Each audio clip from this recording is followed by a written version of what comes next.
رمضان میں وطر کے بعد تہجد کا حکم۔ رمضان میں تہجد کا کیا حکم ہے جبکہ وطر امام کے ساتھ ادا کر لیتے ہیں؟ کیا وطر کے بعد بھی تہجد پڑھ سکتے ہیں؟ کیونکہ سنا ہے کہ وطر کو آخری نماز بنانا چاہیے۔ شعیب صاحب کشمیر سے۔ جی شعیب صاحب، حدیث میں ایسے ہی ہے کہ وطر کو آخری نماز بناؤ، اجعلوا آخر صلاتکم وطرا، لیکن یہ واجبی حکم نہیں ہے، یہ استحبابی حکم ہے۔ لہذا اگر کوئی وطر پہلے پڑھ لیتا ہے، امام کے ساتھ تراویح میں جماعت سے پڑھ لیتا ہے، تو وہ بعد میں بھی تہجد پڑھ سکتا ہے، بلکہ پڑھنی چاہیے۔ رمضان کی راتوں کو ضائع نہیں کرنا چاہیے، جتنی اللہ ہمت دے نماز وہ پڑھیں۔ باقی یہ کہ وطر اول وقت میں کیوں پڑھ لیتے ہیں جماعت کے ساتھ، اس کی وجہ یہ کہ حضرت عمر نے جب تراویح کی نماز کو شروع کیا تو اس میں آپ نے صحابی کو حکم دیا کہ وہ جماعت سے وطر پڑھائیں گے۔ وجہ اس کی علماء نے لاجک یہ پیش کی ہے کہ تراویح واجب نہیں ہے جبکہ وطر واجب ہے، تو جب آپ نے ایک نماز جو واجب نہیں تھی اس کو اتنا پروٹوکول دیا کہ وہ جماعت سے ہو رہی ہے، وطر کی اہمیت زیادہ ہے، تو اس میں پھر وہ اس بات کے زیادہ لائق ہے کہ اس کو جماعت کے ساتھ پڑھا جائے۔ تو اس لیے حضرت عمر نے جب سے یہ تراویح شروع کی تھی جماعت کے ساتھ تو اس میں وطر بھی جماعت ہی کے ساتھ تھے۔ تو چونکہ ہمیں حکم ہے کہ علیکم بسنتی و سنت الخلفاء الراشدین المہدیین، میری اور خلفاء راشدین کی سنت کو لازم پکڑو، تو خلفاء راشدین نے اسی کو فالو کیا، حضرت عثمان نے، حضرت علی نے، سب تراویح کے ساتھ ہی وطر پڑھا کرتے تھے، تو ہمیں بھی تراویح کے ساتھ ہی جماعت سے وطر پڑھنا چاہیے۔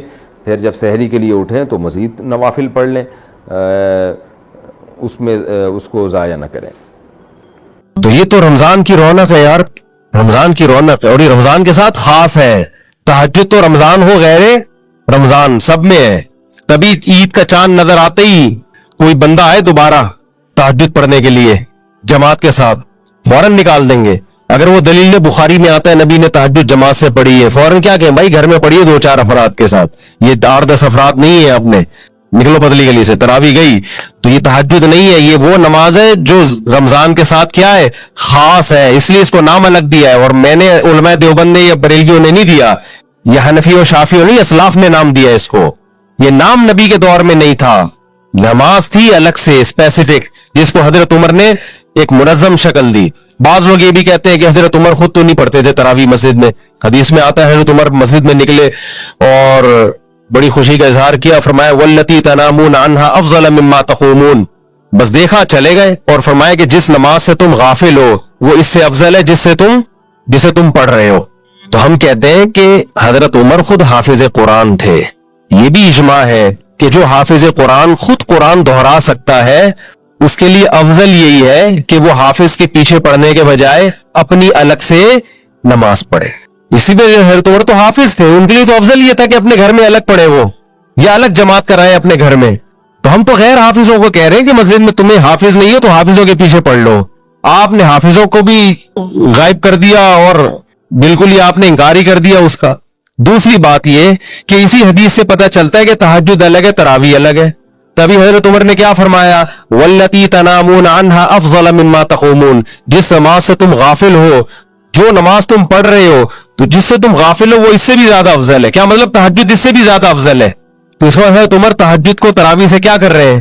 بولو نا، الگ کر رہے ہیں، اور یہ کہتے ہیں کہ تہجد تراویح ایک ہی ہے۔ تو اس حدیث سے تو پتہ چل رہا ہے کہ تہجد الگ ہے، تراویح الگ۔ اب یہاں ایک سوال پیدا ہوتا ہے، اتنا تو پتہ چل گیا کہ تہجد افضل ہے، تراویح کیا ہے؟ بولو، کم افضل ہے۔ تو خوب سمجھ لیں، بعض دفعہ ایک چیز کم افضل ہوتی ہے لیکن اس کی تاکید زیادہ ہوتی ہے، بعض دفعہ ایک چیز افضل ہوتی ہے لیکن اس کی تاکید کیا ہوتی ہے؟ کم ہوتی ہے۔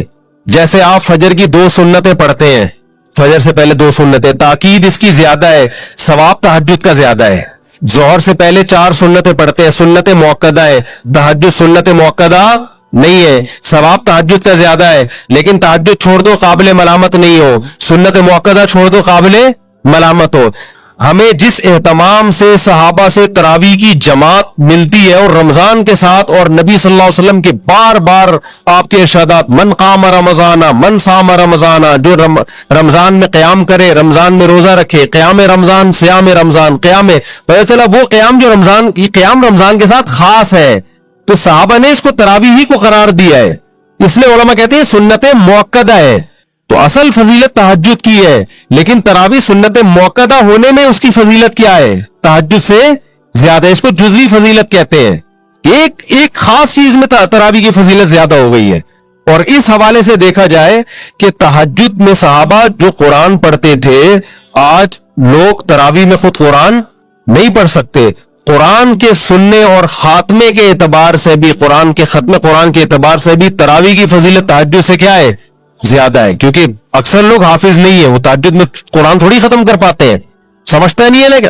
تو ہمارے پاس سب سے بڑی بات یہ کہ دیکھو، عوام کو میں ایک آسان بات کرتا ہوں، تمہیں دلائل سمجھ میں نہیں آتے نا، تم ان اسکالرز کو سنتے ہو، تم یہ تو مانتے ہو نا ابو حنیفہ کا علم اور تقوی ان سے زیادہ، انہوں نے صحابہ کی زیارت کی.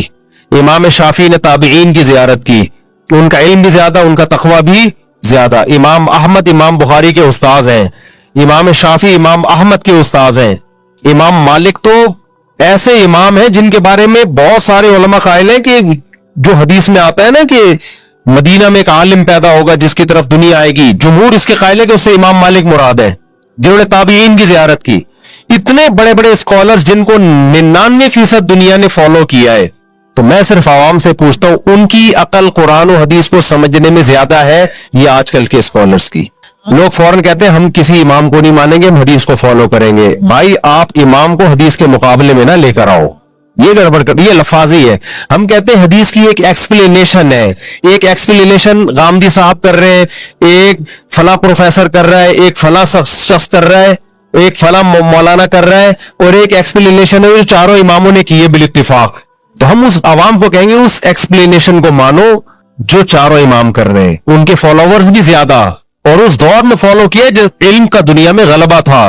آج کل کے اسکالرز کو فالو نہ کرو. عبداللہ بن مسعود کہتے ہیں من کان منکم مستنن فلیستن بمن قد مات فإن الحی لا یؤمن علیہ الفتنہ، کہ جو جس نے فالو کرنا ہے نا پہلے گزرے ہوئے لوگوں کو فالو کرے، وہ آج کل کے اسکالرز کو فالو نہ کرے. یہ عبداللہ بن مسعود کا قول ہے، کیونکہ آج کل کے لوگوں کے بارے میں فتنے کا خوف زیادہ ہے، ان کے بارے میں زیادہ ہے کہ وہ کسی فتنے میں مبتلا ہوں گے. تو عبداللہ بن مسعود اپنے بارے میں کہہ رہے ہیں. تو آپ آج کل کے دور کے اسکالرز کو کیسے ان پر یعنی ان کے برابر لا سکتے ہو؟ سمجھتا ہے کہ نہیں سمجھتا ہے؟ تو آپ کہہ سکتے ہو پھر ہم چاروں اماموں کو کیوں فالو کریں، ہم ان سے بھی پہلے لوگوں کو فالو کریں. ان چاروں اماموں نے اپنے سے پہلے لوگوں ہی کو فالو کر کے فقہ کو مرتب کیا، کوئی نئی چیز مارکیٹ میں یہ لوگ نہیں لے کر آئے ہیں. ان چاروں نے عبداللہ بن مسعود کے اس قول پر عمل کیا ہے، سمجھ رہے ہو، یعنی انہوں نے مرتب کیا ہے فقہ کو. تو یہ بات 20 دفعہ بتائی جا چکی ہے، کھوپڑی شریف میں آتی نہیں. آپ اگر اسلام پہ باقی رہنا چاہتے ہو نا، آپ کے پاس ان چار اماموں کے علاوہ کوئی راستہ نہیں ہے، ورنہ ایک ایسے جنگل ہے نا، ہر آدمی ہر اسکالر قرآن و سنت کے نام پہ کوئی گدھے کو حلال کرے گا، کوئی کتے کو حلال کرے گا، کوئی جناب آگے جا کے 3 طلاقوں کو ایک کہے گا، کوئی کہے گا 3 ایک بھی نہیں ہوتی، کوئی کہے گا طلاق سرے سے ہے ہی نہیں، کوئی کہے گا خلا کا عورت کو ہر وقت اختیار ہے، جیسے مرد دے سکتا ہے عورت بھی دے سکتی ہے، کوئی کہے گا یتیم پوتے کی بھی اسلام میں میراث ہے. ہوا ہے نا ایوب خان کے دور میں مذہبی اسکالر آئے تھے، انہوں نے کہا کہ بیٹا مر گیا، آپ کا سگا بیٹا موجود ہے تو وہ جو پوتا ہے اس کو بھی وراثت ملے گی. تو بہت کچھ اجماع کے خلاف. پھر کچھ اسکالر ایسے بھی آئیں گے جو کہیں گے عورت صفا مروا میں دوڑے گی. ناصر البانی نے فتویٰ دیا کہ عورت دوڑے گی صفا مروا میں. انہوں نے کہا حدیث دکھاؤ کہ کہاں لکھا ہے کہ نہیں دوڑے گی. ہم کہتے ہیں چاروں اماموں کا فیصلہ نہیں دوڑے گی. تو امت اسی پہ آ رہی کہہ رہے ہیں بھائی 4 امام کیا ہوتے ہیں، حدیث دکھاؤ. تو 4 اماموں نے دیکھا اجماع ہے کہ عورت کسی کو بھی دیکھا صحابہ تابعین میں کوئی نہیں دوڑ رہی، انہوں نے فتویٰ دے دیا نہیں دوڑے گی، چاہے کوئی حدیث نہیں بھی ہو. انہوں نے کہا یہ اجماع کافی ہے. البانی رحمہ اللہ نے کیا کہا، کوئی حدیث تو نہیں ہے، تو ان کا فتویٰ ہے باقاعدہ کہ عورت کیا کرے گی صفا مروا میں دوڑے گی. تو یہ سب چینج ہوگا آہستہ آہستہ. تو امت کو تباہی سے بچانے کا آپ کے پاس ایک ہی راستہ ہے، اور وہی صدیوں سے جو فقہ قانونی شکل میں مرتب ہو گیا نا اسی پہ رہنا ہے. دائیں بائیں گئے تو بے لگام اونٹ. ایک نے میرا ڈاکٹر اسرار رحمہ اللہ کی فضیلت پہ بھی بیان کیا نا، تو میں نے کہا ڈاکٹر اسرار کا ایک اچھا کارنامہ تھا، ایک نیا فقی مسلک نہیں نکالا انہوں نے، انہی فقہا کے پابند رہے جو پہلے چلے آ رہے ہیں. کسی نے لکھا کہ جب تک یہ مولوی لوگوں کو فقہی پابندیوں سے نہیں نکالیں گے نا. 5 قسم کے کام ایسے ہیں جو اللہ کے بندوں پر فرض ہے خالصتاً، کس کے لیے؟ اللہ کے. نمبر 1 نماز. آپ مجھے بتاؤ نماز جیسی عبادت آپ کو دنیا میں کسی مذہب میں نظر آتی ہے کیا؟ جس میں آپ دانت صاف کریں، لباس کو پاک کریں، ٹائمنگ بھی کتنی بہترین، صبح صبح آپ اٹھیں. جس بہانے مسلمان کو صبح اٹھنا پڑتا ہے, میڈیکلی دیکھا جائے کوئی انگلی اٹھا سکتا ہے اس کے اوپر؟ نماز کا ٹائم ایسا رکھا ہے جو میڈیکلی انسان کی صحت سے میچ, بولو نا, نہیں کرتا. کیونکہ کوئی کہہ سکتا ہے, بلکہ ڈاکٹر سے پوچھیں گے یار سب سے بہترین ٹائم صبح اٹھنے کا کون سا ہے؟ صبح کا ٹائم. اور تہجد میں اٹھے تو اور اچھا ہے. اسلام نے اگر رات کو 2 بجے یا 2:30 بجے نماز رکھی ہوتی, بہت سے ڈاکٹروں کو اشکال ہو سکتا تھا, بھئی یہ ٹائم ایسا رکھا ہے تو گہری نیند کا ٹائم ہے, تو صحتیں برباد اسی وجہ سے ہو رہی ہے کہ تم نماز پڑھتے ہو. ٹائم ایسا رکھا گیا ہے جو ہماری نیچر اور فطرت سے میچ کر. طریقہ ایسا رکھا گیا ہے, وضو کرو, دانت صاف کرو, طہارت حاصل کرو, یہ غسل, تو یہ تمام جو پورا پروسیس ہے, اس سے بہتر پروسیس عبادت کا کوئی لا سکتا نہیں ہے. سمجھ میں آ رہی بات کہ نہیں ہے؟ دوسرا حکم دیا نماز کے بعد زکات کا, ہے یہ مخلوق کے لیے, لیکن اس کو حق کس کا قرار دیا گیا ہے؟ اللہ.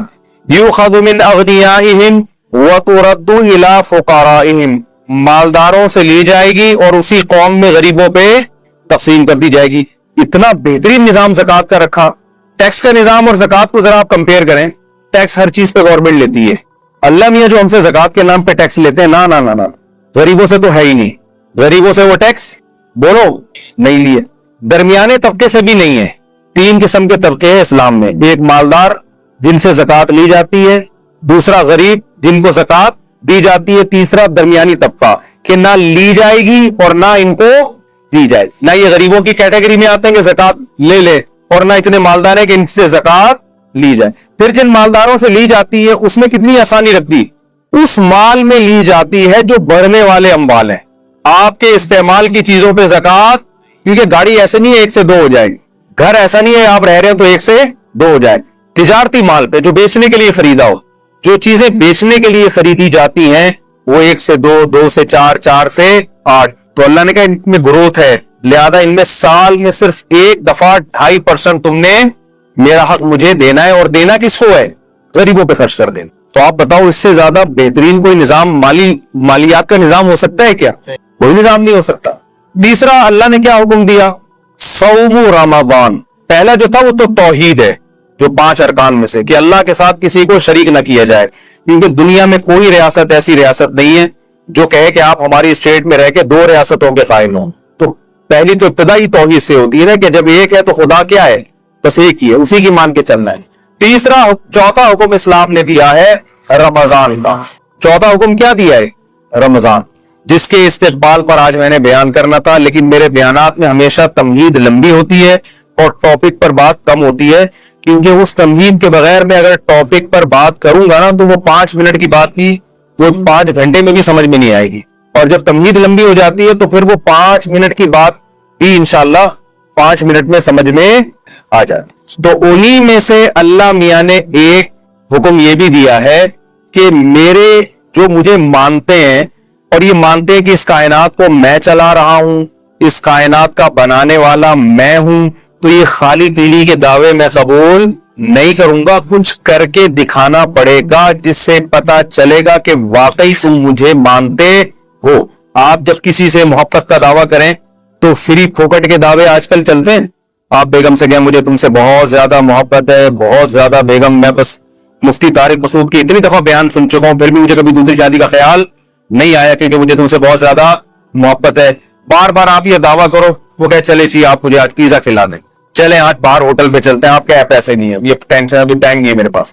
روزانہ یہ دعوے کرتے ہو, لیکن اس دعوے کو ثابت کرنے کے لیے روکڑا آپ کی جیب سے کبھی بھی نہیں نکلتا. تو ایک دن غصے میں آ جائے گی نا کہ کچھ اور بول دیا کرو, یہ محبت کے دعوے یہی ہوگا نا, تو دعوے شاوے نہ کیا کرو. تو غیر مسلم بھی خدا کو مانتے ہیں بہت سارے لوگ, خدا ہے, بنایا ہے, کیا کرے, بنایا ہے تو کہتے ہیں میں کچھ نہیں کروں, کرنا وہی ہے جو آپ کی سمجھ میں آ رہا ہے. تو اللہ کہتے ہیں ایسے ماننے کو میں مانتا نہیں. لہذا اللہ نے 5 ٹائم نماز رکھی ہے, وہ آپ کو پڑھنی پڑے گی. اللہ میاں نے زکات رکھ دی سال میں 1 دفعہ. اللہ میاں نے رمضان کے بولو روزے کہ یہ ثبوت دینے کے لیے نا کہ ہم خدا کو مانتے ہیں. آپ کو 1 مہینہ صبح صادق سے لے کے غروب آفتاب تک بھوکا پیاسا رہنا پڑے گا. اس میں یہ چھوٹ رکھ دی کہ بیمار اور مسافر اس سے کیا ہے, مستثنی. یہ بھی نیچرل ہے, ورنہ بیماروں کے لیے کتنا بڑا عذاب بن جاتا رمضان کا روزہ, کتنی بڑی ٹینشن بن جاتی. تو وہ دو کو کیا کر دیا؟ خارج کر دیا. آسان رکھا اس میں. لیکن خوب سمجھ لیں اللہ کے احکام آسان تو ہوتے ہیں لیکن اس میں لچک نہیں ہوتی. مثال کے طور پر وضو کے لیے پانی نہیں ہے تو تیمم کرنا پڑے گا آپ کو. ایسا نہیں ہو سکتا کہ آپ کہیں کہ یار چلو وضو کے لیے پانی جب ہے ہی نہیں تو تیمم میں 2 دفعہ ہاتھ ہی مٹی میں مارنا ہے, چھوڑو ایسے ہی نماز پڑھ لو. آپ کچھ بھی کریں گے ایسے نماز آپ کی قبول نہیں ہوگی. اور یہ بھی نہیں ہو سکتا کہ یار چلو چھوڑ دو, آج چھوڑنے کا آپشن بھی نہیں. یعنی یہ تو کر دیا سفر میں 2 رکعتیں پڑھ لیں آپ, لیکن چھوڑنے کا آپشن نہیں رکھا. چھوڑنے کے لیے میدان جنگ میں لڑ بھی رہے ہو تو نماز کے ٹائم پہ آپ کو نماز پڑھنی پڑے گی. طریقہ بدل دیا کہ گھوڑے پہ سوار ہو تو وہی سواری پہ پڑھ لو. جس سے پتہ چلتا ہے کہ اسلام کے احکام میں آسانی ہے جتنی اللہ نے ڈال دی. اس کے بعد نو کا آپشن آپ کے پاس نہیں رہتا. ہمارے ہاں بہت سے لوگ رمضان میں یہ کرتے ہیں کہ جی چونکہ اللہ نے مسافروں کو چھوٹ دے دی ہے, بیماروں کو چھوٹ دے دی ہے, اس سے خود یہ نتیجہ نکالنے لگتے ہیں اس کا مطلب اللہ بڑا غفور رحیم ہے, کوئی ٹینشن ہو تو چھوڑ سکتے ہیں آپ. نا نا نا نا نا نا, سفر اور بیماری کے علاوہ اب چھوڑنے کا آپشن آپ کے پاس نہیں. شدید ترین گرمی ہے, نہیں چھوڑ سکتے. آپ مزدور ہیں, آپ نے دوپہر گرمی میں کنواں کھودنا ہے تو بھی آپ رمضان کا روزہ نہیں چھوڑ سکتے. یہ اس عذر کو عذر مانا نہیں گیا ہے. لوگ اکثر ہم سے پوچھتے, گرمی کے روزوں میں خاص طور پہ زیادہ پوچھا کرتے تھے کہ ایک مزدور دوپہر کو کدال چلاتا ہے, کنواں کھودتا ہے, وہ تو ناممکن ہے کہ رکھے وہ روزہ, وہ تو مر جائے گا پیاس سے. میں اس سے کہتا تھا بھائی یہ چونکہ میرا مذہب میں بنایا ہوا دین تو ہے نہیں, ہوتا تو اسمبلیوں میں تو قانون ہو جاتا ہے نا کہ یار یہ تھوڑی پبلک کو ٹینشن ہو رہی ہے. دیکھو رسول اللہ صلی اللہ علیہ وسلم کے دور میں خاتون آئی, انہوں نے کیا کہ یا رسول اللہ میرے شوہر نے مجھے ایسے الفاظ بولے جس سے زمانے جاہلیت میں یہ سمجھا جاتا تھا کہ طلاق ہو گئی ہے, حالانکہ وہ ایسا نہیں تھا, زہار جسے کہتے ہیں. تو نبی صلی اللہ علیہ وسلم نے فرمایا میں تمہارے لیے کوئی رخصت نہیں پاتا, طلاق ہو گئی ہے, بیوی حرام ہو گئی ہے نا. تو وہ عورت اللہ سے دعائیں مانگتی رہی. آسمان سے وہی نازل ہوئی کہ ان الفاظ سے طلاق نہیں ہوتی بلکہ کفارہ دے دیں گے تو نکاح ان کا باقی ہے. اس سے ہمیں کیا پتہ چلتا ہے کہ رسول اللہ صلی اللہ علیہ وسلم نے اس خاتون کو یہ نہیں کہا میں مشورہ کر کے قانون چینج کر دیتا ہوں, تمہاری ٹینشن مجھ سے دیکھی نہیں جا رہی تو میں صحابہ کو بلاتا ہوں, ایسا کرتے ہیں ہم کچھ اس پہ غور و فکر کر کے سوسائٹی کے حساب سے اس کو ذرا طلاق کے حکام میں کچھ چینجنگ لے آتے ہیں. نا, اللہ میاں نہیں چینج کر دیا تو ہو گیا, خود سے نہیں ہوتا. تو خوب سمجھ لیں مفتی کا کام لوگوں کو اللہ کا قانون بتانا ہے, سوسائٹی کے حساب سے چینج کر کے اس کو ایسا بنا دینا کہ اس میں سوسائٹی اس کو قبول کر لے. یہ مولانا صاحب کے بولے نا, یہ نہیں بس نہیں. لوگ ہم سے پوچھتے ہیں 3 طلاقیں دے کے بہت پوچھ رہے تھے, کوئی گنجائش نہیں. بھائی ہمیں تو وہ رو رہے ہوتے ہیں, بلک رہے ہوتے ہیں, بھائی ہمارا تو ہم تو پیغام پہنچا دیں گے, اللہ میاں نے جب آپشن رکھا ہی نہیں ہے تو ہم کیا کریں. آپ ابھی اللہ میاں سے جا کے لڑ لینا قیامت کے دن. تو یہاں بھی یہی مسئلہ ہے کہ اسلام نے نا روزہ چھوڑنے کا آپشن بیمار اور مریض کے علاوہ کسی کے لیے نہیں رکھا. اب لوگ کہہ رہے ہوتے مزدور بیچارہ کیا کرے, تو ہم اس سے کہتے ہیں کہ دیکھو ہمیں اسلامی قانون میں یہ ملتا ہے کہ مزدور اگر صحت مند ہے, سفر میں نہیں ہے, تو ملازمت تو سب کی الگ الگ ٹائپ کی ہوتی ہے نا. کوئی ایئر کنڈیشن میں بیٹھ کے جاب کرے گا, کوئی جناب گڑھا کھودے گا. تو اب ایسا کوئی اسلام نے معیار نہیں رکھا کہ جس کو 1 گھنٹہ مزدوری کرنی ہے تو وہ روزہ چھوڑ سکتا ہے, جس کو 2 گھنٹے کرنی ہے یا آدھے گھنٹے کرنی ہے وہ نہیں. یہ ایسا ہی کچھ نہیں ہے, سب کے لیے برابر ہے. ہاں یہ ضرور ہے کہ روزہ وہ رکھے, اور اگر حالت غیر ہو جائے روزہ رکھ کے, ناقابل برداشت حالت ہو جائے تو پھر توڑنے کی اجازت ہے. بیمار ہونے کا خطرہ ہو, کیونکہ جیسے بیمار کو روزہ چھوڑنے کی اجازت ہے ایسے ہی بیماری کے خوف میں آپ کو روزہ توڑنے کی بھی بولے نا بھائی اجازت ہے. جیسے شوگر کے پیشنٹ نے روزہ رکھ لیا, بعد میں دیکھا شوگر بہت ڈاؤن ہو رہی ہے, حالت خراب ہو رہی ہے, تو روزہ وہ توڑ سکتا ہے. تو اب یہ شوگر کے ساتھ خاص نہیں ہے. مزدور کو اگر یہ خطرہ ہو گیا کہ مجھے پیاس اور اتنی زیادہ لگ رہی ہے کہ میں نے اگر روزہ نہیں توڑا تو میں بے ہوش ہو جاؤں گا یا خدا نخواستہ مر جاؤں گا یا میرے شوگر لیول ڈاؤن ہوگا جس سے کوئی بھی بیماری ہونے کا خطرہ ہے, تو جب اس کا یہ خیال اور غالب گمان ہو کہ ایسا ہو جائے گا تو ایسی کنڈیشن میں اسلام اس کو روزہ توڑنے کی اجازت دیتا ہے. تو علماء کہتے ہیں جو کوئلے کی کان میں کام کرتے ہیں نا, روزانہ روزہ رکھیں گے اور روزانہ حالت غیر ہونے پر روزہ توڑیں گے, کیونکہ چھوڑنے کی دلیل نہیں ہے, توڑنے کی ہے. بہت مشکل ہے بات سمجھانا, میرا خیال نہیں آ رہی سمجھ. ہمارے غامدی صاحب نے تو فتویٰ دے دیا کہ کل آپ کا پیپر ہے تو بھی آپ روزہ چھوڑ سکتے ہیں. تو میں مقصد غامدی صاحب پہ رد کرنا نہیں ہے, مقصد یہ کہ اس قسم کے بھی اسکالرز مارکیٹ میں آ رہے ہیں. تو یہ قانون کو آپ اسلام کے چینج نہیں کر سکتے, جیسا ہے ویسا ہی رہنے دینا پڑے گا. تو آپ کے پاس گرمی کی شدت کی وجہ سے، جاب کی وجہ سے، پڑھائی کی وجہ سے، پیپر کی وجہ سے روزہ چھوڑنے کا